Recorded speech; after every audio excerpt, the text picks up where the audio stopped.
എൻ്റെ ഡെലിവറിക്കൊക്കെ മുന്നേ കൃത്യമായി പറയുകയാണെങ്കിൽ എൻ്റെ പ്രഗ്നൻസി പീരീഡിൽ കൂടെ ഞാൻ സ്കിൻ കെയർ നന്നായിട്ട് ഫോളോ ചെയ്ത് വന്നുകൊണ്ടിരുന്ന ഒരാളാണ്. വീക്കിലി വൺസ് ട്വൈസ് വെച്ചിട്ട് proper skin care routine follow ചെയ്യും. അതല്ലാണ്ട് ഡെയിലി ഫേസ് വാഷും മോയ്സ്ചറൈസറും സൺസ്ക്രീനൊക്കെ ഇട്ടിട്ട് സ്കിന്നിനെ പാമ്പർ ചെയ്തുകൊണ്ടിരുന്നതാണ്. പക്ഷേ ഇപ്പോൾ ഇതാ വാവ വന്നതിന് ശേഷം എനിക്കൊന്നിനും ടൈം കിട്ടാറില്ല. അതുകൊണ്ട് തന്നെ എൻ്റെ സ്കിന്ന് നന്നായിട്ട് ഡാമേജ് ആയിട്ടുണ്ട്.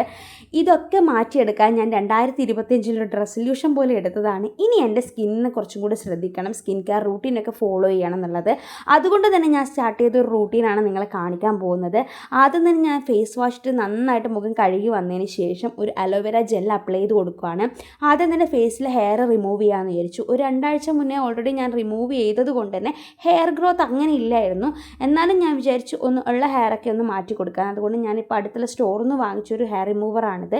അതുപോലെ തന്നെ ഐബ്രോ ഷേപ്പ് ചെയ്യുന്നതുകൊണ്ട് 2 സൈഡിലായിട്ട് അത്യാവശ്യം നല്ലൊരു പ്രൊഡക്റ്റായിരുന്നു ഇത്. അതുകൊണ്ട് തന്നെ ഞാൻ നന്നായിട്ട് ഫേസിലെ ഹെയറൊക്കെ റിമൂവ് ചെയ്ത് ഒരു വൈപ്പ് വെച്ചിട്ട് മുഖം നന്നായിട്ട് തുടച്ചിട്ട് വന്നിട്ടുണ്ട്.